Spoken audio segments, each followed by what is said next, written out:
ہم سب ایک دوسری جو آپ کی تصنیف ہے البیان کے بعد جو سب سے زیادہ جس کا ذکر بھی ہوتا ہے سامنے بھی آتی ہے، ابھی ہم نے 23 اعتراضات سیریز میں جب آپ سے تفصیلی گفتگو کی آپ کے پورے نظام فکر اور آپ کے استدلال کے منہج کے بارے میں، تو اسی کتاب کے مختلف حصوں کو آپ نے پڑھ کے بھی بتایا، اور آپ اکثر ریفر کرتے ہیں کہ بھئی میں نے پورے دین پہ کام کیا ہے، تو آپ میرا کوئی نقطہ نظر جاننا چاہتے ہیں تو اس کتاب میں پڑھیں۔ میزان کتاب میرے ہاتھ میں ہے۔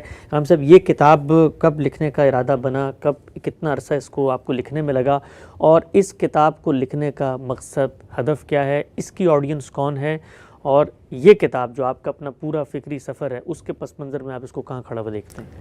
میں بارہا یہ عرض کر چکا ہوں کہ میری زندگی کو اگر فکری اعتبار سے آپ دیکھیں تو اس کے 3 واضح ادوار ہیں۔ یعنی پہلا دور وہ ہے جس میں میں جس پس منظر میں پیدا ہوا تھا اسی کے لحاظ سے دین کو بھی دیکھ رہا تھا، دین کی روایت کو بھی دیکھ رہا تھا۔ وہ پس منظر دین کی صوفیانہ روایت کا تھا۔ میرے والد گرامی ایک صوفی بزرگ تھے، انہوں نے اپنے گرد و پیش جو ماحول پیدا کیا تھا اسی میں نے آنکھ کھولی۔ صوفیہ ہی کے بڑے بڑے لوگوں کو ابتدا میں پڑھا، اور آپ جانتے ہیں کہ ہمارے ہاں تصوف کی شاعری بڑی بے مثال شاعری ہے، اس میں بڑے غیر معمولی لوگ پیدا ہوئے ہیں۔ پھر صرف یہی نہیں کہ صوفیہ نے شاعری کی ہے، بلکہ تصوف کے زیر اثر بڑے شاعروں نے بہت اعلیٰ مضامین باندھے ہیں۔ کسی نے غلط نہیں کہا کہ تصوف برائے شعر گفتن خوب است، اس میں بڑی غیر معمولی شاعری ہوئی ہے۔ میرا چونکہ ابتدائی سے ادب سے فلسفے سے شغف رہا ہے تو شاعری پڑھی، اور صوفیہ کی شاعری خاص طور پر وہ اسیر کر لیتی ہے آپ کو، تو میری ابتدا بھی وہیں سے ہوئی۔ اس کے بعد پھر دین کی سیاسی تعبیر سے تعارف ہوا، اور یہ آپ کہہ سکتے ہیں کہ مدرسے یا اسکول کی تعلیم کے آخری زمانے میں ہوا۔ اس تعارف سے ایک نئی جہت سامنے آئی۔ اس وقت دین کی سیاسی تعبیر کا بہت غلبہ تھا، اور جس شخصیت سے وہ تعبیر وابستہ ہے، مولانا سید ابوالعلا صاحب مودودی، وہ اس وقت باقاعدہ حیات تھے۔ ان سے ملنے کا موقع ہوا، ان کے پاس بیٹھنے کا موقع میسر آیا، ان سے براہ راست چیزوں کو سننے، سمجھنے اور سیکھنے کی سعادت حاصل ہوئی۔ تو اس لحاظ سے ایک دوسری جہت بھی آخری درجے میں واضح ہو گئی۔ پھر ان کے امتزاج کے ساتھ بھی جینے کے کچھ زمانے گزرے ہیں، یعنی ابھی تک صوفیانہ تعبیر بھی اپنے اثرات رکھتی تھی، اور سیاسی تعبیر کا بھی اس کے ساتھ ایک آہنگ تلاش کر لیا گیا تھا۔ انسانی ذہن بالکل اسی طرح سے صحیح و خطا کے مختلف مراحل سے گزرتا ہے۔ یہ آپ جانتے ہیں کہ 1973 میں پہلی مرتبہ استاذ امام امین احسن اصلاحی سے ملا ہوں۔ یہی دور ہے کہ جس میں امام فراہی اور ان کے مدرسہ فکر سے تعارف ہوا۔ یہ پھر وہ تیسرے دور کی ابتدا ہے۔ اس میں 10-15 سال تو ایسے گزر گئے کہ جو اصل میں تراشیدم پرستیدم شکستم کے سال تھے۔ پرانے افکار خیالات سب زیر پیس آ گئے، ایک نئی دنیا سامنے آ گئی، بہت چیزیں دوبارہ پڑھنا پڑیں، بہت سے علوم و فنون کو تازہ کرنا پڑا۔ تو وہ ایک زمانہ ہے۔ اس وقت تو یہی خیال ہوتا تھا کہ شاید 2-10-20 ایسے موضوعات ہوں گے جن کے بارے میں کچھ چیزیں لکھنے کی ضرورت ہوگی۔ چنانچہ ابتدا میں ایسا ہی تھا۔ کچھ فقہی معاملات پیدا ہو گئے، اس پر میں نے کچھ چیزیں لکھیں۔ اسی طرح سے کچھ فلسفیانہ مباحث تھے، ان کے بارے میں کچھ چیزیں لکھیں۔ تو کوئی ایسا نقشہ نہیں تھا کہ ایک پوری کی پوری دین پر کتاب لکھی جائے گی۔ لیکن بتدریج جیسے جیسے میرا فکر پختہ ہوتا گیا، یہ واضح ہو گیا کہ یہ ایک بالکل ہی منفرد زاویہ ہے، اور اس میں جو چیزیں اب میں نے سمجھ لی ہیں، جو چیزیں میں نے دریافت کر لی ہیں، ان کو بالکل نئے سرے سے ایک نئی ترتیب سے پیش کرنے کی ضرورت ہے۔ اسی دوران میں اپنے بچوں کو لے کر اقبال میوزیم گیا، تو وہاں اگر آپ جائیں تو علامہ اقبال نے ایک کتاب کا نقشہ ایک کاغذ پر بنایا ہے۔ اچھا۔ اور یہ اس کے بارے میں کہا ہے کہ اگر میں زندہ رہا تو میں یہ کتاب لکھوں گا۔ اس کا عنوان انہوں نے یہ تجویز کیا، اسلام ایز آئی انڈرسٹینڈ اٹ۔ اچھا۔ اس سے مجھے خیال ہوا کہ ایک ایسی کتاب لکھنی چاہیے اسلام کو جس طرح میں نے سمجھا ہے، اور ظاہر ہے کہ ہر آدمی اپنے فہمی کو بیان کرتا ہے۔ چنانچہ یہ وہ موقع ہے جب میزان ایک پوری کتاب کی حیثیت سے میرے ذہن میں آئی ہے اور میں نے اس پہ سوچنا شروع کیا ہے. پھر اس کے کچھ ابواب تھے جو میں نے لکھنا شروع کیے. اس کا فارمیٹ کیا ہوگا, یہ کس طریقے سے بات بیان کرے گی, اس میں کیا میں اپنے طور پر ایک چیز کہوں گا یا نصوص کو سامنے رکھ کے بیان کروں گا. بہت سے تجربات سے میں گزرا. 1990 میں آ کر پھر اس کی صورت واضح ہو گئی اور یہ اندازہ ہو گیا کہ یہ کتاب اس طرح کی کتاب ہوگی. چنانچہ اب اگر آپ اس کو دیکھیں تو اس میں 2 مقدمے ہیں. پہلا مقدمہ اصول و مبادی ہے, دوسرا دین حق ہے.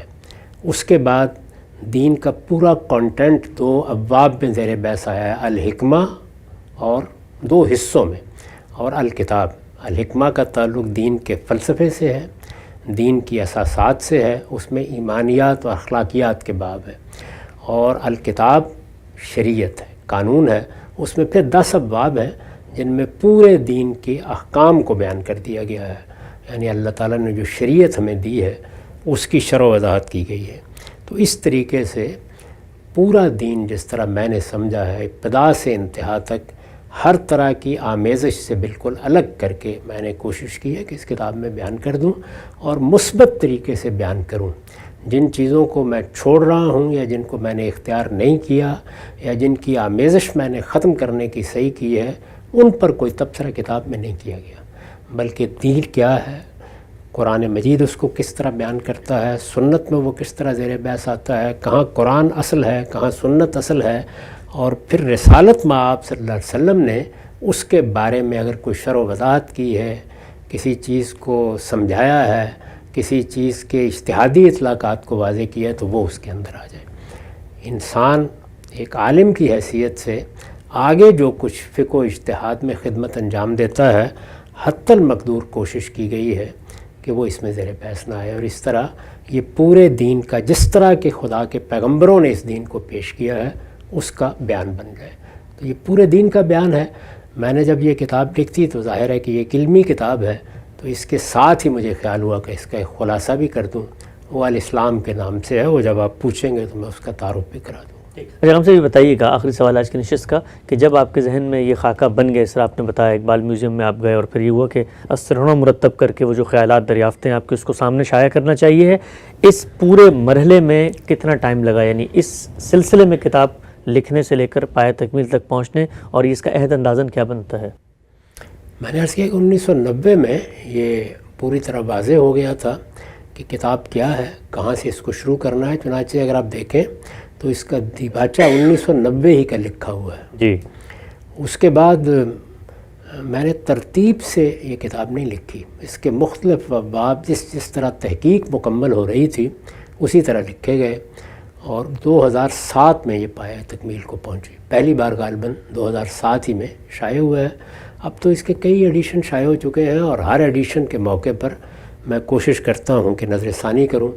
اس میں ایسا بھی ہوا ہے بعض موقعوں پر کہ کسی رائے میں کوئی تبدیلی آئی, ایسا بھی ہوا ہے کہ کسی چیز کو پیش کرنے کے اسلوب میں نے بہتری پیدا کی. تو جب یہ موقع ملتا ہے میں یہ خدمت انجام دیتا رہتا ہوں. ہم سب میزان کا ایک ابتدائی تعارف بھی ہمارے سامنے آیا. یہ وہی کتاب ہے جو بہت زیادہ ہمارے سے بحث بھی رہتی ہے, علماء کی طرف سے تنقیدات بھی اسی کی عبارتوں پر ہوتی ہیں.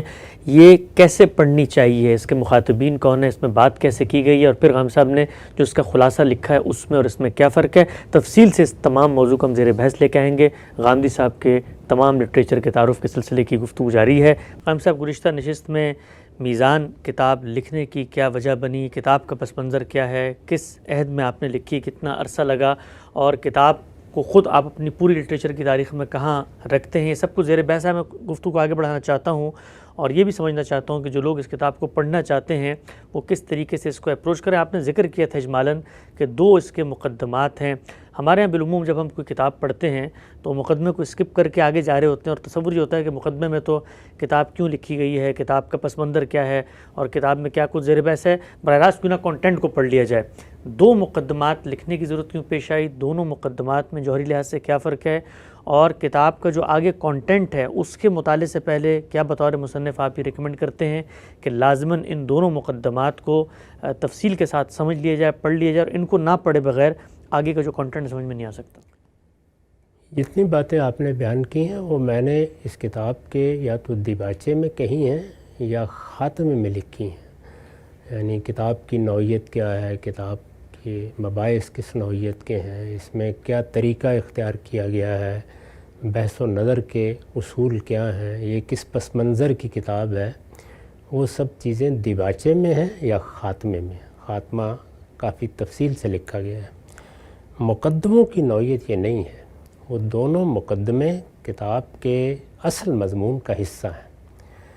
مقدموں کا مطلب یہ ہے کہ وہ چیزیں جو دین کو اس کے تمام مشمولات کے ساتھ ایک ترتیب کو پیش نظر رکھ کر جاننے سے پہلے معلوم ہونی چاہیے. چنانچہ پہلا مقدمہ اصول و مبادی کے عنوان سے ہے. اس میں یہ بتایا گیا ہے کہ دین کا ماخذ کیا ہے. یہ اللہ تعالیٰ کی طرف سے آتا ہے، اللہ کا دین ہے، لیکن ہمیں کہاں سے ملتا ہے، ابتدا کہاں سے ہوتی ہے، خاتمہ کہاں ہوا ہے. پھر یہ بتایا گیا کہ یہ کن صورتوں میں ہے. ان صورتوں کا تعارف کرایا گیا، جیسے قرآن کا تعارف، جیسے سنت کا تعارف. ان پر تدبر کے مبادی بیان کیے گئے. انسان کو اگر ان پر غور کرنا ہے تو وہ کیا چیزیں ہیں جو ملحوظ رکھنی چاہیے. اس طرح کے تمام معاملات اس لیے نہیں بیان کیے جاتے کہ لوگ ان کے پابند ہو جائیں، اس لیے بیان کیے جاتے ہیں کہ میں نے یا آپ نے یا کسی شخص نے اگر ایک سفر کیا ہے تو رہنما اصول بتا دیے جائیں کہ اس سفر میں یہ چیزیں سنگھائے میل کی حیثیت رکھتی ہیں. ان جگہوں پر متنبع ہونا ہے، یا یہاں پر اگر غلطی ہو گئی تو راہ سے کسی اور راہ پر چلے جاؤ گے. تو وہ اصول اور مبادی بیان کیے گئے ہیں. چنانچہ اس میں ابتدائی تعارف کے بعد مبادی تدبر قرآن ہے، پھر مبادی تدبر سنت ہے، پھر مبادی تدبر حدیث ہے. یعنی قرآن مجید کو اگر سمجھنا ہے، اس پہ تدبر کرنا ہے، اس کی طرف مراجعت کرنی ہے، تو کن چیزوں کو اصولاً پیش نظر رہنا چاہیے. یعنی ایک طالب علم جو دین کو علمی طریقے سے سمجھنا چاہتا ہے، عام آدمی کا تو یہ مسئلہ نہیں ہوتا، وہ تو عقل عام کی روشنی میں فیصلے کرتا ہے اور جو چیز اس کو معقول نظر آتی ہے اس کو قبول کر لیتا ہے. لیکن اگر کسی علم کا علمی مطالعہ کرنا پیش نظر ہے، جیسے کہ دین ہے، تو اس میں کیا چیزیں ملحوظ ہونی چاہیے.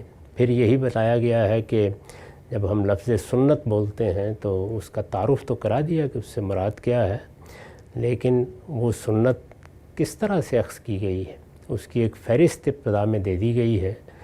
چنانچہ آگے وہ 7 اصول بیان ہوئے ہیں جو ملحوظ رکھے جائیں تو انسان اسی نتیجے تک پہنچے گا جو مصنف نے بیان کر دیا ہے. ان دنوں میں اسی کی وضاحت کر رہا ہوں. سنت کیا ہے کہ عنوان سے ہمارے ہاں جو 23 اعتراض کی سیریز ہے اس میں یہی چیز زیر بحث ہے. پھر تدبر حدیث کے مبادی ہیں، اس لیے کہ حدیث رسالت مآب صلی اللہ علیہ وسلم کی سیرت، آپ کے اسوہ حسنہ اور آپ کی تفہیم و تبیین کو جاننے کا سب سے بڑا ذریعہ ہے. دین تو پورا کا پورا قرآن و سنت میں ہے، لیکن ہر مسلمان کی یہ خواہش ہوتی ہے کہ وہ اپنے پیغمبر کی سیرت سے واقف ہو، ان کے سوانے سے واقف ہو.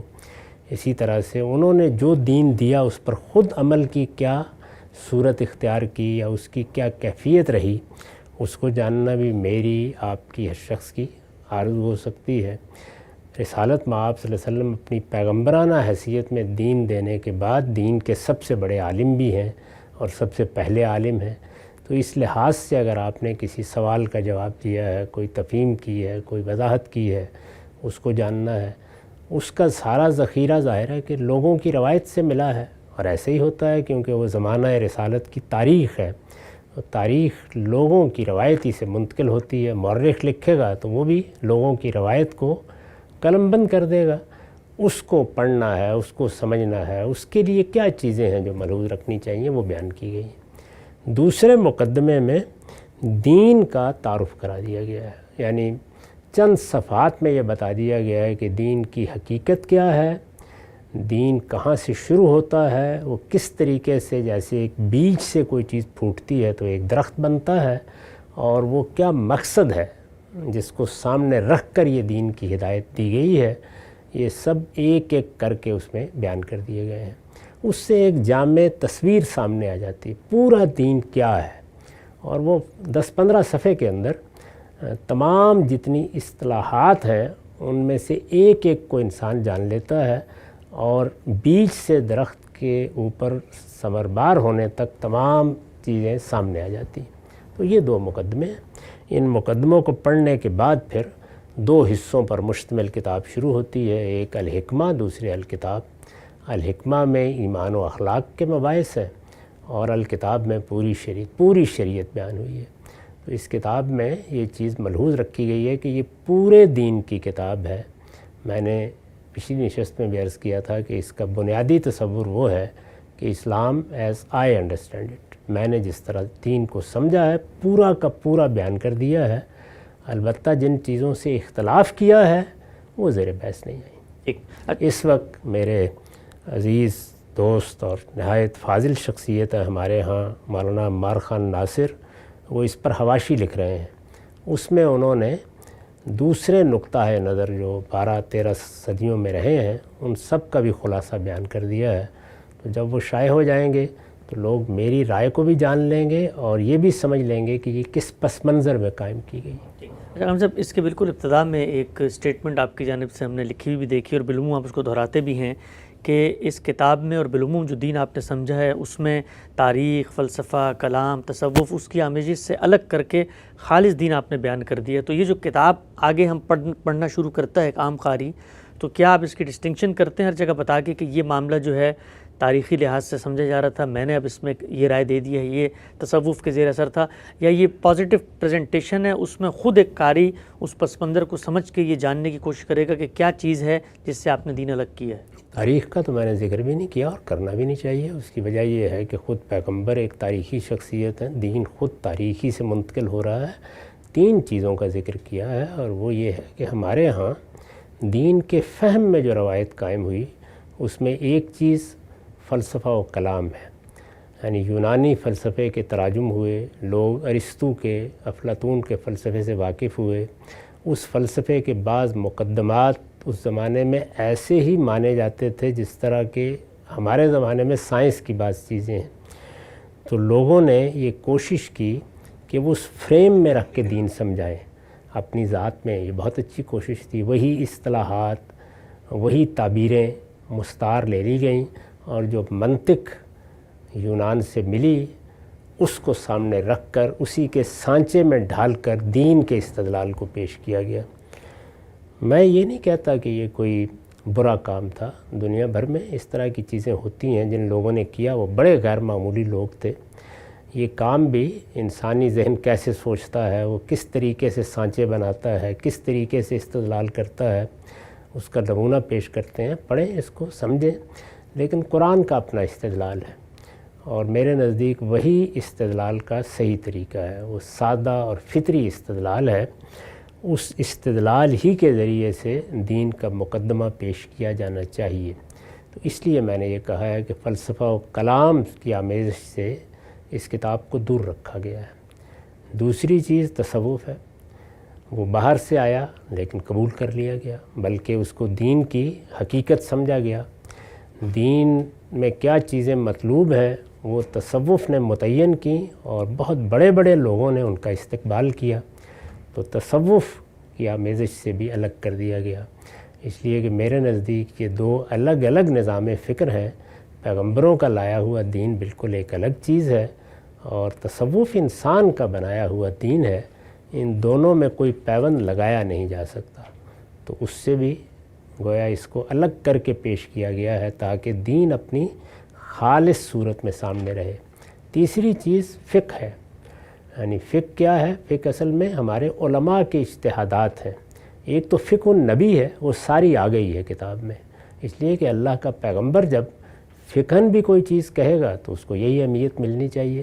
لیکن اس کو بھی میں نے اس طرح بیان کیا ہے کہ ہر جگہ پہلے یہ بیان کیا ہے کہ اصل کیا ہے، وہ قرآن میں کہاں ہے، وہ سنت میں کہاں ہے، پھر یہ کہ اس کی اگر خود قرآن نے کوئی آگے اجتہادی اطلاقات بیان کیے ہیں تو ان کی وضاحت کی جائے، اور آگے جا کر پیغمبر صلی اللہ علیہ وسلم نے اگر کوئی اجتہادات کیے ہیں یا کسی چیز کا اطلاق بیان کیا ہے یا کسی چیز کی کوئی تفہیم و تبیین کی ہے تو وہ بھی بیان کر دی جائے۔ تو یہ طریقہ اس کتاب میں اختیار کیا گیا ہے۔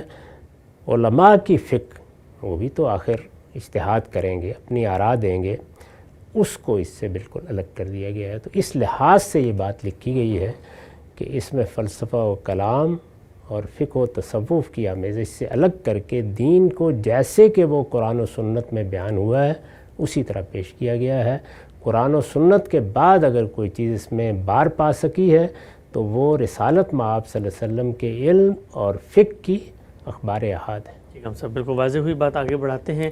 یہ بتائیے گا کتاب کے جب ہم کنٹینٹ کو دیکھتے ہیں تو قانون کے لفظ سے آغاز ہوتا ہے، قانون سیاست، قانون معاشرت، قانون اس طرح حدود و تعزیرات ہے اور قانون دعوت ہے۔ عام طور پر جو آپ کی گفتگو سے لوگوں کی انڈرسٹینڈنگ ڈیولپ ہوتی ہے وہ یہ ہے کہ جی دین اور مذہب اور شریعت جو ہے وہ پرنسپلز دیتے ہیں اور پورا کا پورا کوئی جامع تصور جس کے نتیجے میں ایک پورا کا پورا سسٹم اور ایک آرڈر اور ایک ڈھانچہ بنتا ہے وہ انسان اپنے عرف سے طے کرتا ہے۔ مثلا آپ سیاستی کو دیکھ لیں تو اس میں اصول اور پرنسپل بتایا ہے، زمانہ اپنے لحاظ سے اس کو طے کرے گا اور اس پر عمل کرے گا۔ قانون کا جو لفظ ہے یہ تو ہمیشہ آتا ہے ایک سسٹم کے معنی میں، پورے کے پورے جامع تصور کے معنی میں، تو یہاں پر قانون کا لفظ آپ نے کیوں اختیار کیا جبکہ خود آپ فرما رہے ہوتے ہیں کہ ان معاملات میں تو اصول اور پرنسپلز دیے گئے ہیں؟ قانون کا لفظ ہرگز اس معنی میں نہیں آتا، نظام کا لفظ اس معنی میں بولا جاتا ہے۔ قانون تو آپ ایک بھی بنائیں گے تو وہ قانون ہے، دو بھی بنائیں گے تو قانون ہے۔ وہ قبائلی معاشرے میں کوئی ضابطہ بنایا جائے گا وہ بھی قانون ہے، اور آج کی ریاست جس طریقے سے منظم طریقے پہ چلائی جاتی ہے اس میں کوئی قانون بنائیں گے وہ بھی قانون ہے۔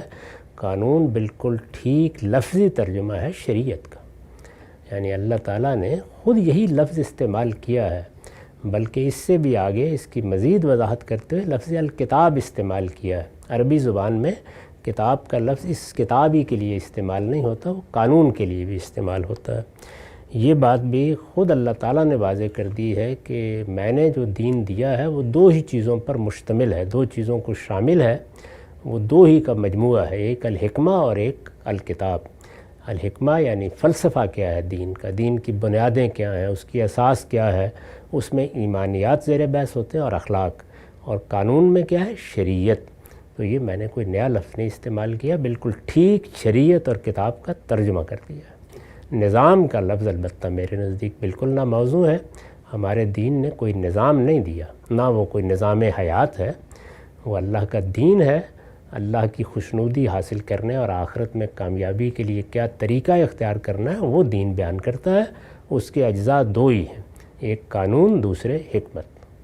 آگے بڑھاتے ہیں۔ اچھا ہم سے بھی بتائیے گا، اس کتاب کے حوالے سے اکثر زیر بحث بھی آتا ہے کہ جی اس میں آپ نے کوئی 1200 سے زیادہ احادیث نقل کی ہیں۔ بالعموم جو لوگ آپ کے بارے میں ایک تباہش کا تبصرہ کر رہے ہوتے ہیں کہ بھئی احادیث سے کبا ہے، اس کتاب میں بے تحاشا ہمیں حدیثیں ملتی ہیں۔ حدیثیں یہاں پر کس مقصد سے ذکر کی گئی ہیں، اور جو اس سے پیچھے آپ کی تفسیر زیر بحث ہے اس کے بارے میں لوگوں کا یہ کہنا ہے کہ پوری تفسیر میں وہاں پر حدیثوں سے استفادہ نہیں ہوتا، تو کیا جوہری فرق ہے، وہاں پر حدیثیں ہمیں اتنی کم کیوں نظر آتی ہیں اور اس کتاب میں بے تحاشا حدیثیں کیوں نظر آتی ہیں؟ اس لیے کہ رسالت مآب صلی اللہ علیہ وسلم کو قرآن مجید کی تفسیر کا کوئی حلقہ قائم کرنے کی کبھی ضرورت ہی پیش نہیں آئی۔ قرآن مجید کا اپنا دعویٰ یہ ہے کہ وہ بلسان عربی مبین ہے، وہ ایک واضح کتاب ہے، صحابہ اس کو پڑھتے تھے، سمجھتے تھے۔ اس کتاب کا اعجاز ہی یہ ہے کہ وہ ایک عام آدمی کے لیے دنیا کی آسان ترین کتاب ہے۔ اس کا اصل موضوع تذکیر و انذار ہے، اور اس کو وہ بدرجہ اتم انجام دیتی ہے۔ اس کے غوامض، اس کے اندر جو اسرار پوشیدہ ہیں وہ اہل فکر کے لیے ہیں، ان لوگوں کے لیے ہے جو اس میں تدبر کریں، اور انہی کو کرنا چاہیے۔ تو رسالت مآب صلی اللہ علیہ وسلم نے کبھی ایسا نہیں کیا کہ قرآن مجید کا درس دینے کے لیے بیٹھ گئے ہوں، یا قرآن مجید کی وضاحت یا شرح کرنے کے لیے کوئی سوال پیدا ہوا کسی وقت جواب دے دیا۔ اگر آپ سارے ذخیرے کو دیکھیں تو شاید 10-20 آیات سے زیادہ نہ ہوں جن کی کوئی شرح و وضاحت کی ضرورت پڑی ہے، تو وہاں کیوں نقل کیا جائے؟ وہاں تو خود روایت اس کی محتاج ہے کہ اس کو قرآن کی روشنی میں سمجھا جائے اگر کوئی ہو۔ البتہ دین کے پورے مشمولات کے باب میں رسالت مآب صلی اللہ علیہ وسلم نے بہت سی باتیں کہی ہیں، بہت سی چیزوں کی وضاحت کی ہے، بہت سے معاملات میں اجتہادی اطلاقات بیان کیے ہیں۔ یہاں ایک بہت بڑا ذخیرہ موجود ہے، ایسے ہی جیسے کہ اس زمانے کا کوئی عالم اپنے پیچھے چھوڑ کے جاتا ہے۔ یہ میں کوئی تشبیہ کے لیے عرض نہیں کر رہا، صرف بات سمجھانے کے لیے عرض کر رہا ہوں۔ اور وہاں اللہ کا رسول ہے، اس کا بے خطا علم ہے، وہ اپنے دین کی شرح کرتا ہے، وضاحت کرتا ہے، اس کا نمونہ ہمارے سامنے آتا ہے۔ تو وہاں تو قدم قدم پر روایت ایک نعمت کے طور پر سامنے آتی ہے۔ اس لیے وہیں اس کو نقل ہونا چاہیے تھا، اور میں نے عرض کیا کہ 1200 سے زیادہ روایتیں ہیں جو میں نے لے لی ہیں، اور اگر آپ غور کریں تو وہ تمام اصول لے لیے گئے ہیں، ورنہ ان سے متعلق اگر مقررات کو اور توضیحات کو آپ شامل کریں تو گویا حدیث کے پورے ذخیرے کو لے لیا گیا ہے۔ آپ سے نقطہ واضح ہوا۔ اچھا یہ بتائیے گا، اس کتاب کو آپ نے پڑھانے کا آغاز بھی کیا سن 2003-04 میں، اور 200-250 کے قریب لیکچر ہیں، اکثر لوگ وہی لیکچر سن کے اس کتاب سے متعارف بھی ہوئے، دوسری دفعہ بھی آپ نے کتاب پڑھائی۔ پڑھانے میں اور یہ کتاب کو لکھنے کے بعد لوگوں تک اس کے ابلاغ میں، اس طرح میں نے سوال کیا، درس قرآن کے حوالے سے بھی کیا فرق ہے؟ کوئی عام قاری پڑھنا چاہتا ہے تو وہ لازماً آپ کے دروس سن کے اس کی روشنی میں کتاب کا مطالعہ کرے، یا بہر راست کتاب بھی پڑھ سکتا ہے؟ میں نے یہ کتاب، اور اس سے پہلے میں تفسیر کے بارے میں بھی عرض کر چکا ہوں، اس چیز کو سامنے رکھ کر لکھی ہے کہ یہ دین کے سنجیدہ طالب علموں کے لیے رہنمائی کا ذریعہ بنے۔ جب یہ چیز مقصود ہو تو پھر اسی طرح آپ لکھتے ہیں جس طرح سے ایک نصاب کی کتاب لکھی جاتی ہے۔ چنانچہ اس کو پڑھانا مقصود بھی ہے، پڑھایا جانا بھی چاہیے، بعد میں بھی لوگ اس کو پڑھائیں، شرح و وضاحت ہوتی رہے۔ یعنی اس میں وہ طریقہ نہیں اختیار کیا گیا کہ ہر چیز کو گویا ایک درس کی طریقے سے لکھ دیا جائے، اس صورت میں تو کتاب شاید کئی مجلدات پر پھیل جاتی۔ اس طرح لکھا گیا ہے کہ دین حقیقت میں کیا ہے، اس کا بنیادی استدلال کیا، وہ سامنے آ جائے، اس کے بعد اساتذہ اس کی تعلیم تدریس کا کام کرتے رہیں۔ ٹھیک، ہم سب آگے بڑھاتے ہیں سلسلہ گفتگو کو۔ اچھا یہ بتائیے گا، آپ نے فرمایا دین سے متعلق پورا کا پورا جو آپ کا نقطہ نظر ہے، تعبیر آپ کی نے اس کتاب میں بیان کر دی ہے۔ آپ کی زبانی ہم نے یہ بھی سنا کہ یہ تعبیرات مختلف دین کی اور بھی موجود ہیں۔ تقابلی مطالعے کے طریقے پر اگر کوئی کتاب کو پڑھنا چاہے یہ جاننے کے لیے کہ جی آپ کیا کہتے ہیں اور جو پریویلنگ بڑی ڈومیننٹ تعبیرات ہیں وہ کیا کہتی ہیں، تو مقابل میں کن 2-3 کتابوں کو رکھ کے اس کتاب کا مطالعہ کیا جا سکتا ہے؟ اگر وہ صوفیانہ تعبیر کے مقابل میں اس کو دیکھنا چاہیں تو اس میں سب سے غیر معمولی حیثیت امام غزالی کی ہے۔ ان کی 2 کتابیں ہیں، احیاء علوم الدین ہے، وہ بڑی کتاب ہے، اسی کا خود انہوں نے خلاصہ کر دیا تھا فارسی زبان میں، وہ کیمیائے سعادت ہے۔ یہ کتابیں میرے علم کی حد تک دنیا کی بہت سی زبانوں میں ترجمہ ہو چکی ہیں، ان کو دیکھ سکتا ہے۔ آخری دور میں ہمارے ہاں امام الہند شاہ ولی اللہ نے اسی تعبیر کو سامنے رکھ کر، بلکہ اس میں بعض غیر معمولی اضافوں کے ساتھ حجت اللہ البالغہ لکھی ہے، تو اس کو آپ سامنے رکھ لیں۔ تو یہ 2 کتابیں ہیں جو اگر صوفیانہ تعبیر جس پر علم کلام کے بھی پورے اثرات موجود ہوں، اور جو اس روایت کو اپنے اندر لیے ہوئے ہے جو ہمارے ہاں دین کے علم کے باب میں قائم ہوئی ہے، آپ ان کو پڑھ سکتے ہیں۔ اور ان کے مقابل میں اگر اسلام کی سیاسی تعبیر کو دیکھنا ہو تو اس پر بھی بہت کچھ لکھا گیا ہے، لیکن اس تعبیر کے بانی کی حیثیت مولانا سید ابوالعلا صاحب مودودی کو حاصل ہے۔ میرے خیال میں ان کی ساری تصنیفات ہی قابل مطالعہ ہیں، خاص طور پر تفہیم القرآن بھی، لیکن اگر خلاصے کے طور پر کسی کتاب کو سامنے رکھنا ہو تو وہ اسلامی نظام زندگی ہے، اس میں انہوں نے اپنی پوری تعبیر بیان کر دی۔ ٹھیک، اگر ہم سے 2008 میں یہ پایہ تکمیل تک پہنچی، آپ نے اس کے بعد اب تک اس میں کوئی اضافے کیے ہیں؟ جن لوگوں نے اس وقت کتاب خریدی، سوال اکثر ہمیں موصول بھی ہوتا ہے، نوعیت کیا ہے اضافوں کی؟ کوئی لفظی اضافے ہیں پرانے ایڈیشنز میں؟ یہ جو نئے ایڈیشنز آئے ہیں ان کے اندر کوئی فکر کے اندر آپ کے ارتقاء ہوا ہے، کوئی تعبیر کا اختلاف پیدا ہوا ہے، کوئی نئی چیزیں سامنے آئی ہیں تاکہ لوگ اپ ٹو ڈیٹ رہیں ان سے؟ میں جب بھی کبھی اس کا کوئی نیا ایڈیشن آتا ہے تو کوشش کرتا ہوں کہ اس پر ایک نظر ڈالوں اور دیکھوں کہ اس دوران میں کہاں کہاں کسی چیز کی مزید وضاحت کی ضرورت ہے یا اس میں کوئی تبدیلی یا تغیر ہونا چاہیے۔ یہ میں مسلسل کرتا رہتا ہوں اور جب تک زندہ ہوں کرتا رہوں گا۔ یہی صحیح طریقہ ہے۔ انسانی علم صحیح و خطا کے ساتھ آگے بڑھتا ہے، اور اگر کوئی مصنف زندہ ہے تو اسے یہ کرنا چاہیے، یہ خدمت ہے کہ وہ یہ انجام دیتا رہے۔ اب شاید اس کا 17واں 18واں ایڈیشن چھپ رہا ہے، تو ہر موقع پر میں کوشش یہی کرتا ہوں۔ ایک ایسا وقت بھی تھا جب میں نے اس پوری کتاب پر نظر ثانی کی اور اس کا باقاعدہ اظہار بھی کر دیا گیا ہے۔ اس میں البتہ بعض فکری چیزیں بھی ہیں جن میں میں نے تغیر کیا ہے، اور بعض پیشکش کی نوعیت کی چیزیں بھی ہیں جن میں بڑی تبدیلیاں کی ہیں۔ ہم سے آپ فرماتے ہیں پورے دین کے متعلق جو کچھ آپ کی تعبیر آپ نے سے بیان کر دی ہے، ایک عام آدمی مثال کے طور پہ یہ جاننا چاہتا ہے، وہ سنتا جی موسیقی حرام ہے، تو اب کیا اس کو اس کتاب میں اس سوال کا جواب ملے گا کہ بھئی آپ کے نزدیک موسیقی کیوں حرام نہیں ہے؟ جی ہاں، یہ بات تو اسے معلوم ہو جائے گی، لیکن شاید 1 یا 2 جملوں میں معلوم ہو۔ وہ اس کی مزید تفصیلات دیکھنا چاہے تو پھر دوسری جگہوں پر جائے گا۔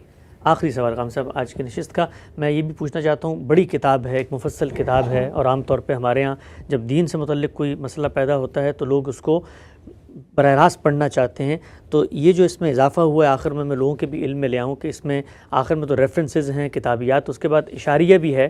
آپ کو اگر کسی بھی مسئلے میں یہ جاننا ہے کہ بھئی غامدی صاحب کی رائے کیا ہے، تو صرف آپ کو یہ کتاب آخر میں کھول کے حروف کی رعایت سے، مثلا اگر آپ نے صدقہ فطر کو دیکھنا ہے تو صاد اور دال کو آپ دیکھیں گے اور وہیں پہ صفحہ نمبر لکھا ہوا ہوگا، اسی طریقے سے زکوٰۃ کے بارے میں کچھ دیکھنا ہے، رب الفضل کے بارے میں دیکھنا ہے، تو کتابیات بھی اس کے اندر ڈال دی گئی ہیں۔ ہم سب یہ ابتدا میں کتابیات نہیں تھیں، اب یہ آ گئی ہیں، لوگوں کے لیے بڑی سہولت کا جی باعث ہاں، یہ اضافہ بھی کر دیا گیا، اور ویسے لوگ فہرست بھی نہیں دیکھتے، ورنہ وہ فہرست بھی پوری طرح رہنمائی کر دیتی ہے شروع ہی میں کہ کون سی بحث کہاں ہے۔ اصل چیز جس کی طرف متوجہ ہونا چاہیے وہ یہ ہے کہ اس میں پورا دین بیان ہوا ہے، لہذا دین اصلاً کیا ہے اگر آپ فہرست دیکھیں گے اور اس جگہ پہنچیں گے تو وہ پوری بات آپ کو معلوم ہو جائے گی۔ واضح ہوئی بات۔ غامدی صاحب کی کتب کے تعارف کے حوالے سے سلسلہ گفتگو جاری ہے، تیسری نشست تھی، انشاءاللہ اس موضوع کو آگے بڑھائیں گے، مزید کتب بھی زیر بحث آئیں گی۔ وقت یہاں پہ ختم ہوتا ہے، دوبارہ سے خدمت ہوں گے، اب تک آپ کا بہت شکریہ۔